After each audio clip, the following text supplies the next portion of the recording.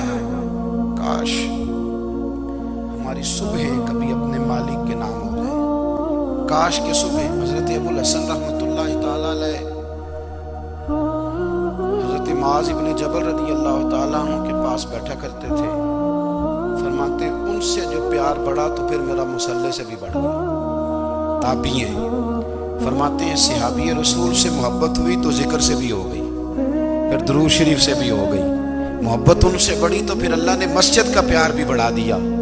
آپ فرماتے ہیں کہ میری ہر وقت طبیعت چاہتی تھی کہ بس اللہ اللہ کرو، بس اللہ اللہ کرو، بس نہ میں ذرا تھوڑی جان چھڑاؤں لوگوں سے، کو 10 منٹ ملے تو میں کو 4 نفل پڑھ لوں، میں تھوڑا سا نہ بچوں لوگوں سے، اور مجھے تسبیح ملے تو میں نہ کو 400-500 دفعہ استغفار پڑھوں، سبحان اللہ، الحمدللہ، اللہ اکبر، لا حول ولا قوت الا باللہ، میں نہ تسبیحات پڑھوں۔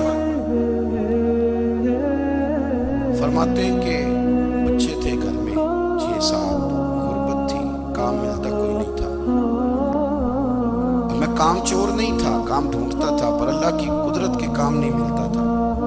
فرماتے ہیں کہ میں نے ایک دن اپنی اہلیہ سے کہا کہ آج میں پھر جاتا ہوں کام ڈھونڈنے، تو میری بیوی بڑی فرما بردار تھی، پر اس دن نہ غربت کے ہاتھوں تنگ آ کے کہنے لگی آج نانا کوئی تو چیز لے کے آیا، تو مجھ سے بچوں کی بھوک نہیں دیکھی جاتی، سب روتاں دا روگ محمد جس دا نام غریبی، کنڈ بلا کے لنگ جاندے نہیں دوست یار قریبی، آج نہ کچھ لے کے آیا تو میں بچے لے کے چلی جاؤں گی۔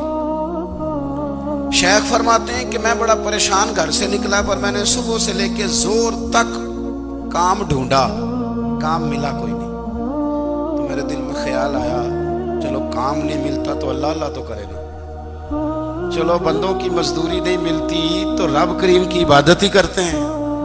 فرماتے ہیں کہ میں نے نا فرات کے پانی سے وضو کیا، نہر کے، شدید دھوپ تھی، ساتھ ریت تھی اور ریت تپ رہی تھی، میں نے اپنا رومال وہیں مصلی کے طور پر بچھا لیا، اور فرماتے ہیں کہ زور سے لے کر عصر تک نماز پڑھی، دھوپ بھی پورے زور پہ، پر میرے سجدے کا ذوق بھی پورے زور پہ۔ فرماتے ہیں سورج بھی چمک رہا ہے اور رب کی عبادت کا ذوق بھی پورے زور پہ، میں سجدہ کروں تو پھر میرا اٹھانے کو جی نہ چاہے، میرے استاد لکھا کرتے تھے، یہ ان کا شعر ہے، وہ کہا کرتے تھے مجھے سوز دے، مجھے ساز دے، اور مجھے نیم شب کا نیاز دے، دم سجدہ خود کو میں توڑ دوں، مجھے ایسا ذوق نماز دے۔ اور میں تیری بہار کا پھول ہوں، میں کھلا بھی ہوں تو تیرے لیے، مجھے میری شاخ سے توڑ لے، مجھے اپنی زلف کا ناز دے۔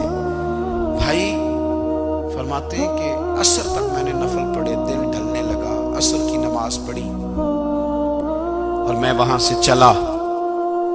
اب میں جب نکلنے لگا تو دل میں خیال آیا کہ چھوٹی چھوٹی دیواریں ہیں گھر کی، بغیر کچھ لیے جاؤں گا تو بیوی دور سے دیکھے گی تو شور کرے گی کہ پھر خالی ہاتھ آ گیا ہے۔ کہتے میں نے اپنے اسی رومال میں جس میں میں نے نماز پڑھی تھی نا، رومال میں کیا عقیدے پنجابی جو صافہ کہتے ہیں، اسی میں نا میں نے کچھ ریت بھر لی کہ وہ دور سے دیکھے گی تو سمجھے گی کچھ لے کے آیا ہے، چلو جا کے اسے بتا دوں گا کہ آج پھر مزدوری نہیں ملی۔ کہتے ہیں وہ ریت لے کر جب میں گھر میں گیا تو پہلے بیوی دروازے پہ کھڑی ہوتی تھی، پوچھتی تھی خالی ہاتھ آ گئے ہو؟ آج میں نے دیکھا تو ہے ہی کوئی نہیں۔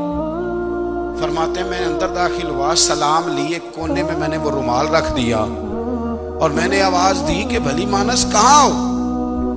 تو وہ کہنے لگی آپ منہ ہاتھ دھو لیں، میں روٹی لے کے آئی۔ میں نے کہا روٹی کہاں سے آ گئی؟ یہاں تو کئی دنوں کے فاقے، تو کئی دنوں کی غربت ہے، یہاں تو اس گھر میں تو فقیری ہے۔ فرماتے ہیں کہ وہ روٹی لے کے آئی اور اس وقت کی جو موجودہ نعمتیں تھیں، سمجھ لیں سلاد، اچار، ہر چیز ساتھ لائی۔ میں نے کہا کہ بچے کہاں گئے؟ کہنے لگی وہ کھانا کھا کے کھیلنے گئے، آپ کھانا کھا لیں آ جاتے۔ کھانا اس نے چن دیا۔ میں نے حیرت انگیز لہجے میں ساری نعمتیں اپنے دسترخوان پہ دیکھ کر کے بیوی سے پوچھا یہ کہاں سے آیا کھانا؟ بچوں کو تو نے کہاں سے کھانا کھلایا؟ یہ سارا کچھ کیسا ہے؟ کہنے لگی پتہ نہیں آج آپ کس کریم کی مزدوری کرنے چلے گئے تھے، پتہ نہیں کس کریم کی، میرے گھر میں تو اتنی نعمتیں آئی ہیں کہ مجھ سے سنبھالی نہیں جا رہی، اتنا اناج ہے، اتنا گندم ہے، کس کریم کے دروازے آج چلے گئے تھے؟ یہ کہتے کہتے وہ اٹھی اور اٹھ کر کے کہنے لگی پہلے بڑا کچھ آیا تھا، اب کیا لے آئے؟ اور جا کر کے نا اس نے وہ ریت والا رومال کھولا، کہنے لگے میں تو لے کے آیا تھا ریت، تو میرے رب نے اسے بھی سونے اور ہیرے بنا دیا تھا۔ جب آپ کی توجہ اللہ کی جانب، میرے نبی پاک صلی اللہ تعالی علیہ وسلم نے فرمایا ہر چیز اپنے رب سے مانگ، ہر چیز مانگ، ہر چیز مانگ۔ یا رسول اللہ کیا کچھ؟ میرے محبوب نے فرمایا تیرے گھر میں نمک بھی ختم ہو جائے تو وہ بھی اپنے رب سے مانگا کر، تو مانگنا وہ تجھے دے گا، تو اس کی بارگاہ میں کشکول طلب دراز تو کرنا۔ اور ترمذی شریف میں عجیب لفظ ہے، رسول کائنات نے فرمایا، رب کریم فرماتے ہیں جب میرا بندہ ہاتھ اٹھاتا ہے نا تو مجھے حیا آتی ہے کہ میں خالی کیسے لوٹا دوں اس کے، اتنے بڑے بادشاہ کی بارگاہ میں۔ او بھائی لوگوں سے عزتیں تلاش کرتے ہو تو وہ کیا تمہیں عزت دیں گے؟ وہ تو کل اچھا کہتے ہیں پرسوں برا کہنے لگ جاتے ہیں۔ لوگوں کے سامنے گڈ بک میں آنا چاہو گے تو وہ تو سویرے تمہارے بارے میں کچھ کہیں گے، شام کچھ اور کہیں گے۔ اپنی روحانی زندگی آباد کریں، اپنے مسلح کو وقت دیں، اور دنیا سے چھپ کر، اس موبائل کو بند کر کے اور اپنے آپ سے بھی چھپ کے اور تنہا ہو کے چھپا کے سارا کچھ اپنے آنسو اپنے رب کی بارگاہ میں پیش کریں، اس کے حضور حاضری دیں۔ سنو نا ترمذی کی حدیث اور اسے یاد رکھنا، نبی پاک علیہ السلام نے فرمایا اپنے دکھ لوگوں کے سامنے نہ بیان کرنا، سیٹھوں نوابوں کو نہ بتاتے پھرنا، دنیا داروں کے سامنے جا کے نہ رونا کہ میں تکلیف میں ہوں۔ اور میں اگر دنیا داروں کو دکھ بتاؤ گے رب تمہیں کبھی غنی نہیں کرے گا، اور لوگ ہیں کہ الٹا مذاق اڑائیں گے۔ آپ کی جس سے بڑی پکی یاری ہے نا، پکی، وہ تب تک پکی ہے جب تک آپ نے 50,000 مانگا نہیں، اور جس وقت آپ نے کہہ دیا کہ میں مجبور ہوں میری مدد کر تو پھر ختم ہو گئی دوستی۔ لوگوں کی تعلقات آپ کے ساتھ تب تک ہیں جب تک آپ ان سے کوئی ضرورت وابستہ نہیں کرتے۔ کریم محبوب فرمانے لگے بندوں کے سامنے دکھ نہ بیان کرنا، اللہ تجھے کبھی غنی نہیں کرے گا۔ تو اپنے دکھ اپنے رب کو بتا، تو دعائیں مانگ، تو اس کی بارگاہ میں حاضر ہو، تو اس کے حضور عرض کر۔ فرمایا اپنے دکھ اپنے رب کو بتا، وہ جلدی کرے یا دیر سے کرے تجھے ساری دنیا سے بے نیاز کر دے گا، تجھے کسی کا محتاج نہیں رہنے دے گا۔ اپنے مسلح کو، اپنی دعاؤں کی. ایک بزرگ فرماتے ہیں میں نے دعا مانگنے کا طریقہ اپنی بیوی سے سیکھا. دعا مانگنے کا طریقہ اپنی سیکھنے والے تو اپنے بچوں سے بھی سیکھ لیتے ہیں, سیکھنے والے تو ہر ایک سے سیکھتے ہیں. وہ کہتے ہیں میں نے دعا مانگنے کا سلیقہ اپنی بیوی سے سیکھا ہے. حضرت وہ کس طرح؟ فرمانے لگے میری بیوی نے نا مجھے کوئی کام بتایا, کچھ پیسوں کی ضرورت کے لیے کہا, تو میں نے اسے کہا کہ بھئی ابھی میرے پاس نہیں ہے, کچھ دنوں میں آتے ہیں تو میں دے دوں گا. عورتوں کی عادت ہوتی ہے وہ بار بار یاد کراتی ہیں. 2-4 دنوں کے بعد پھر اس نے کہا حضرت وہ میں نے کہا تھا کچھ پیسے, میں نے اسے کہا کہ ابھی میرے پاس نہیں ہے, کچھ دنوں میں ملتے ہیں تو میں تمہیں دے دوں گا. اس نے کچھ دنوں کے بعد پھر کہا حضور وہ میں نے کچھ پیسے کہے تھے. فرماتے میں نے ڈانٹ دیا, میں نے کہا کہ کیا تو روز مجھے شرمندہ کرتی ہے, کہا نا میرے پاس نہیں ہے, ہوں گے تو دے دوں گا, تو روز یاد کراتی ہے. فرماتے اس نے پہلے تو میری ڈانٹ کو سہا, پھر میرے سخت جملوں نے اس کی آنکھوں میں آنسو پیدا کر دیے, پھر اس نے اپنے آنچل میں اپنے اس دکھ کو سمیٹا, اور پھر اس نے ایک جملہ کہا تو میں رو پڑا, اور مجھے اپنے رب سے مانگنے کا طریقہ آ گیا. مجھے کہنے لگی حضرت جی آپ نے ڈانٹ دیا, میں نے سہ لیا, پر آپ ہی میرے شوہر ہیں, بتائیں نا آپ سے نہ کہوں تو میں کس سے جا کے کہوں. فرماتے ہیں میں رو پڑا, اور میں کھل کے رویا, اور میں تڑپ کے رویا, اور پھر میری سسکیاں بند گئیں. تو مجھے کہنے لگی آپ کو کیا ہوا؟ میں نے کہا مجھے بھی دعا مانگنی آ گئی ہے. جب میں اسے کہوں گا نا اللہ تو ہی میرا رب ہے, میں تجھ سے نہ کہوں تو میں کس سے جا کے کہوں, میں کیوں کسی بندے سے سوال کروں, میں کیوں کسی دنیا دار سے کہوں. میں تیرے بندوں کا, نیک بندوں کا وسیلہ لے کے, تیرے محبوب کی غلامی لے کے تیری بارگاہ میں آیا, تجھ سے نہ مانگوں تو کس سے مانگوں. سمجھ آ گئی ہے, جب میں اس رنگ میں مانگوں گا تو پھر رب میرے اوپر بڑا ہی فضل فرمائے گا, وہ میرے اوپر بڑی رحمت کرے گا, وہ میرے لیے آسانیاں کرے گا. عزیز دوستو, ہم اس طرح کرنے لگ گئے ہیں کہ ہم نے نا اپنے تعلقات پر اعتماد کرنا شروع کر دیا ہے.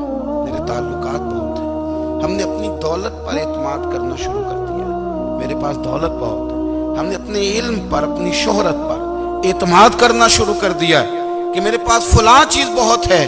یاد رکھنا جب بے نیاز اپنی صفت بے نیازی دکھاتا ہے تو بڑی بڑی دولتوں والے مجبور نظر آتے ہیں. بھائیو جب انسان کا رشتہ اپنے مالک کے ساتھ ہوتا ہے پھر تو غم بھی کچھ نہیں کہتے, پریشانیاں بھی کچھ نہیں کہتی, پھر تو زندگی صبر والی, پھر تو زندگی توکل والی, پھر تو زندگی بھروسے والی. پھر انسان اپنے آپ کو رسوا نہیں کرتا, دنیا داروں سے امیدیں اس کی ختم ہو جاتی, امیدیں اللہ رسول سے لگا لیتا ہے, مضبوط ہو جاتا ہے, مضبوط, طاقتور ہو جاتا ہے, خوددار ہو جاتا ہے, باوقار باعزت ہو جاتا ہے. حضرت بہلول دانا رحمت اللہ علیہ بیٹھے تھے تو ہارون رشید حج کر کے آ رہا تھا, تو رستے میں حضرت شیخ سے ملاقات ہو گئی. تو السلام علیکم کے بعد کہنے لگا حضور کوئی حکم ہو تو بتائیے گا. تو حضرت بہلول دانا فرمانے لگے تیرا رب کون ہے؟ اس نے کہا اللہ. تو فرمایا میرا کون ہے؟ کہا اللہ. فرمانے لگے تو بڑا ہی بیوقوف ہے, کیا تو یہ سمجھتا ہے کہ رب ہارون رشید کو تو دے گا اور بہلول دانا کو بھول جائے گا؟ تیرا بھی وہی رب ہے, میرا بھی وہی رب ہے. اس نے اگر تجھے دے کے آزمایا ہے تو ہو سکتا ہے مجھے نہ دے کے آزما رہا ہو. جب اس کی حکمت کے تقاضے ہوں گے تو عطا کرے گا اور دے گا. تو جا اپنا کام کر. بھائی اپنی روحانی زندگی, اپنی عبادات, اپنے وظائف, اپنے روزمرہ کے معاملات, اپنی دعائیں, اپنا استغفار. دیکھو مشکل کام تو نہیں, 2 رکوع ہے سورہ واقعہ کے, اگر رات کو پڑھ لی جائے تو. میں کس طرح یہ بات بیان کروں کہ تعویذ بانٹنا آسان ہے اور وظیفہ بتانا مشکل ہے. سارا دن تعویذ بانٹیں تو لوگ لینے کو تیار ہیں, اور اگر آپ وظیفہ بتائیں تو کہتے ہیں تو مشکل کام ہے. او خدا کے بندے, اگر آپ کا تعلق قرآن پاک کے ساتھ مضبوط ہو, قرآن پاک کے ساتھ اگر آپ کا رشتہ ہو, لوگ سفارشیں ڈھونڈتے ہیں نا دنیا میں, کوئی تعلق مل جائے تو میرا کام ہو جائے. دنیا میں اتنا مشکل معاملہ ہے, آخرت میں مجھے بتائیے گا کتنا مشکل معاملہ ہوگا. میرے نبی پاک صلی اللہ تعالی علیہ وسلم نے فرمایا جو لوگ سورہ ملک پڑھا کرتے تھے نا, سورہ ملک, یہ سورت ملک قیامت میں ان کی سفارش کرے گی, اور اس طرح کرے گی کہ کہے گی اے اللہ یہاں اس بندے کو جنت میں داخل کر دے یا مجھے قرآن پاک سے علیحدہ کر. تو رب فرمائے گا جا اس کا دامن تھام کے اسے جنت تک پہنچایا۔ آپ بات کو سمجھیں، جب آپ کے تعلقات اپنے معاملات کے ساتھ مضبوط ہوں گے، یہ نبی کریم نے وعدہ کیا ہے کہ تو سورت واقعہ پڑھ، تیرے گھر میں فاقہ نہیں آئے۔ حضرت عبداللہ ابن مسعود رضی اللہ تعالیٰ عنہ بیمار تھے تو حضرت عثمان غنی رضی اللہ تعالیٰ عنہ تیمارداری کے لیے تشریف لے گئے اور جا کر کے کہا کہ آپ بڑے بیمار ہیں، آپ کی بیٹیاں زیادہ ہیں، میں چاہتا ہوں کہ خزانے میں سے کچھ مدد کروں۔ تو سیدنا عبداللہ ابن مسعود رضی اللہ تعالیٰ عنہ اٹھ کے بیٹھ گئے اور کہنے لگے امیر المومنین، اللہ آپ کو میری طرف سے، میری بیٹیوں کی طرف سے بہتر صلہ دے، میری بیٹیوں کو کسی خزانے کی ضرورت نہیں، میں نے انہیں خزانہ دے دیا ہے۔ کہا جناب آپ نے کون سا خزانہ دیا ہے، میں آپ کے مالی معاملات کو جانتا ہوں۔ تو فرمانے لگے امیر المومنین، میرے نبی کریم نے فرمایا ہے جو سورت واقعہ پڑھے اسے کبھی فاقہ نہیں آتا، میں نے بیٹیوں کو یاد کرا دی ہے، یہ خزانہ میں نے انہیں دے دیا ہے۔ وہ سارے والدین سنیں جو بیٹیوں کے لیے پریشان رہتے ہیں۔ حضرت عبداللہ ابن مسعود نصیحت کر رہے ہیں، فرمانے لگے میں نے سورت واقعہ یاد بھی کرا دی ہے، پڑھنے کی عادت بھی ڈال دی ہے۔ حضور نے فرمایا ہے جو سورت واقعہ پڑھے اسے فاقہ نہیں آتا۔ کہنے لگے چاند تو اپنی جگہ چھوڑ سکتا ہے، سورج گر سکتا ہے، تارے ٹوٹ سکتے ہیں، پر مدینے والے رسول کی بات غلط نہیں ہو سکتی۔ حضور نے فرمایا فاقہ نہیں آئے گا تو انشاءاللہ کبھی بھی نہیں آئے گا۔ کرنے کا کام یہ ہے کہ ہم اپنے معاملات، اپنی عبادات، اپنی دعائیں کبھی 10 منٹ عادت ہو جائے نا دعا مانگنے کی علیحدہ سے رات کو۔ حضور نے فرمایا جو فرض نماز کے بعد دعا مانگے اللہ اس کی قبول کر لیتا ہے۔ نبی پاک صلی اللہ تعالیٰ علیہ وسلم نے فرمایا اللہ مسافر کی دعا قبول فرماتا ہے۔ حضور نے فرمایا اللہ مظلوم کی دعا قبول فرماتا ہے۔ حضور نے فرمایا بیمار سے دعا کراؤ اللہ اس کی دعا قبول فرماتا ہے۔ میرے نبی پاک نے فرمایا ماں باپ جب بھی اولاد کے لیے ہاتھ اٹھائیں، ویسے تے بلے شاہ تو آسمانی اٹھ دیا ہی پھڑ دیں، جڑا گھر بیٹھا انہوں پڑھے ہی نہیں۔ حضور فرمانے لگے ماں باپ جب بھی اولاد کے لیے دعا فرمائیں اللہ ان کی دعا کو قبول کرتا ہے۔ آپ اپنا تعلق بنائیں، دعا کے ساتھ، عبادت کے ساتھ، مصلی کے ساتھ رشتہ بنائیں، استغفار پڑھیں۔ صلاح الدین ایوبی صلیبی جنگوں میں تھے، رات کو مسجد اقصی میں نماز پڑھی تو پریشان تھے۔